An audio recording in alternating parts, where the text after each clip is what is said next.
What's up, guys? Stan here from Rocky Creek, and we have really made some progress on the home edition.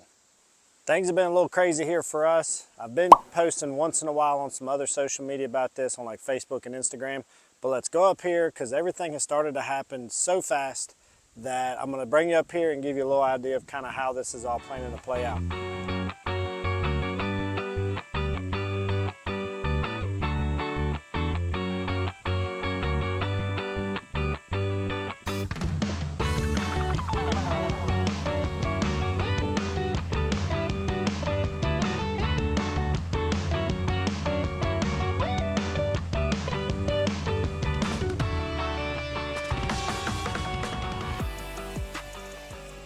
All right, guys, so you can see this will be the breezeway. We opted to do a breezeway between our existing house and what's going to be the new garage versus direct connecting it to the house. And I also opted to drop it down below the existing roof line by a little bit because I kind of like how that separates it versus maintaining the same roof line. I just like the looks of it better. It's a little more work, but I like it.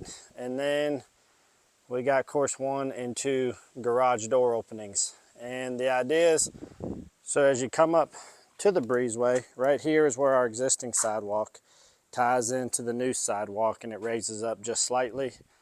And then we come in right here. Now, some people have asked what's going on with the existing garage doors. Well, what's going to happen with the existing garage doors is this one right here that's closest to the front of the house is going to get closed in and will be a solid wall. This one that's behind me, which is closest to going into, maybe you can see it going into our existing house, will become a set of French doors, because then the ideal would be is that when I step out of here, what's directly across? The door going into the garage. So when you come out of this door right here, you would come down, French door would be right here, and then it would lead you straight across the breezeway and into the garage. So this probably gives you a better idea of kind of how it'll go straight in. And then the French doors that we have here will primarily open on the left side, but then you can pop the pins and open this half of the door as well. Don't pay attention to my extremely messy garage. We're trying to get that cleaned up so they can start getting to work in there on some framing as well, but we'll talk about that in another video. But then here's the inside of the garage. Facing me would be the front, and then what you see right back there is the back wall. Of course, that's the door I just showed you that's going to go into the existing garage, and then there's the other side wall. Now you can see behind me on each side, they'll be getting 2 windows put into the back of the garage. Now, this area right here, I was kind of debating. They went ahead and framed it out for another big window, but my concern is that my hillside is on the other side, and I was worried about rocks and stuff from mowers or whatnot potentially breaking that window because the mower would sit up pretty high. They're going to be checking the shop, the contractor I'm using, and see if he has a smaller window that would just sit in the upper part that would give a little bit of ventilation and or light on that side, but not be an entire tall, full length type of a window.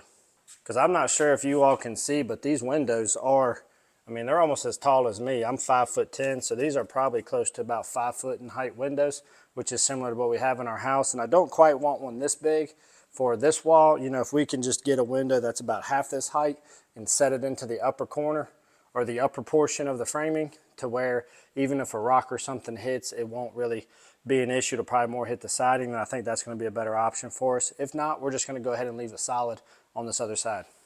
Now, these existing garage doors we are actually going to be repurposing for the garage doors in here. Basically, we got the quote. It was $700 to remove those doors and to reinstall them here versus several $1,000s to go with all brand new ones. And these garage doors are only 5 years old. They work perfectly fine, so I didn't see a reason in not going with that deal and then only worry about replacing down the road if we have to. Now, I am extremely thankful that the framers weren't playing around. They got in here, it was a crew of like 4 or 5 of them, and those guys worked, I think, like around 10 or 11 hours the first day, and then came up here on the 4th of July and kept working, and they got all this framing completely done in literally about a day and a half. probably 2 full days, but they worked really long the first day. But in general, it was actually just a day and a half if you don't actually break it down by the hours. But that was a huge blessing and saving to us because the concrete contractor really threw us for a loop. And it's not I can't blame my main contractor who I've hired to do this work, because he specifically met with the concrete guy. I was here as well about a week before we started the job, just to make sure there was no other things that we overlooked or missed before we started doing this, or that he may need, which part of that includes the bridge that we have. And the guy said, nope, I just need utility lines marked and we're ready to roll. And my understanding was, he said it would take about a week and a half to get everything done. Well, unfortunately, they showed up right on time, started doing what they were supposed to do. They dug to start working on the footers. And then that afternoon, concrete came to deliver, and they would not come across the bridge.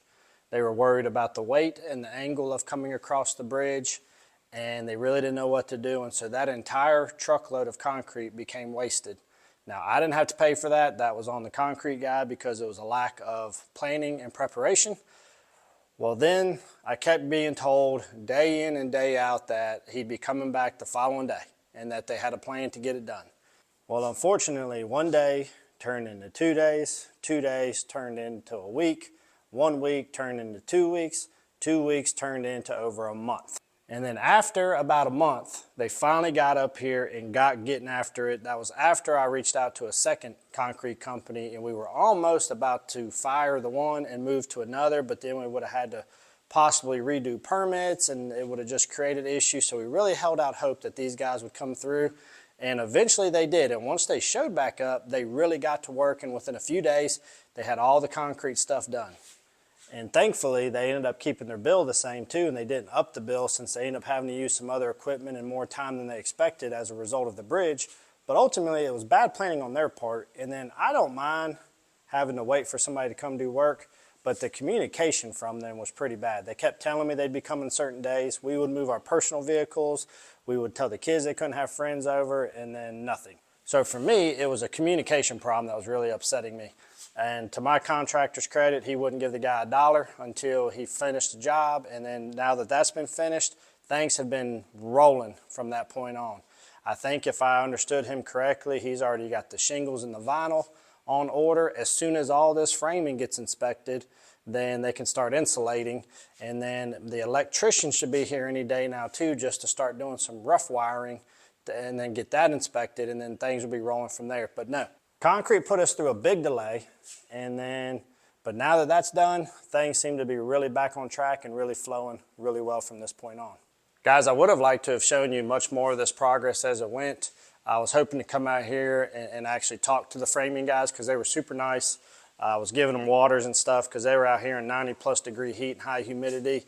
But the day that they actually started this framing work was the same day that Madison ended up getting her tonsils out.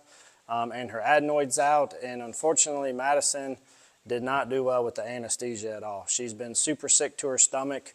They had to change her nausea medication already, which the second one seems to be working, but it makes her extremely tired. Well, then we also have to keep waking her up because she's sleeping too much and she needs to stay hydrated with the tonsils while they're healing. And so we've kind of really been having to spend a lot more time with her, trying to get her through all that. So out here trying to film some of this progress wasn't working out too well, but she's sleeping right now. The workers were gone for the day, so I wanted to come out here and give you all an update on the progress that we got going on the build. It's getting pretty exciting. My bank account's going to start hurting here very soon, but I'm excited to get this done and really looking forward to having much more room here at our house. Well guys, it's the 4th of July, and I just wanted to give you a recap on what's going on with this. We're not doing anything for the 4th of July. As I told you, Madison is healing up from her surgery, so we're just going to be taking it easy here at the house and trying to help her along. But I did want to give you all an update on the progress because a lot of you wanted me to keep you up to date on what's going on with the home build. It's been kind of neat seeing some of these processes because I kind of thought I had an idea of how some of this stuff works and what has to get done, and I was actually quite a bit off on some of it. So it's been neat to kind of see the process from beginning to end. So as we have future projects, maybe I'll know more about it. But the good thing is I got a kind of a good friend that is helping with this, who is kind of taking the bull by the horns and is sort of the lead contractor on that. And so he's doing the best he can. A lot of the concrete stuff was out of his out of his control, but we got that worked out now, and he's got a lot more control of guys moving forward, and that's obvious on how well this part has gone. So hopefully things will keep smooth sailing. Madison will get healed, this will get done. We got vacation coming up here soon. So we got a lot going on, but a lot of it's not homestead related, but I'll try to keep you updated as best I can as we make some progress on this build here. So guys, we hope you all have a wonderful 4th of July. Happy Independence Day, and we'll see you here real soon on one of our next episodes. See you guys.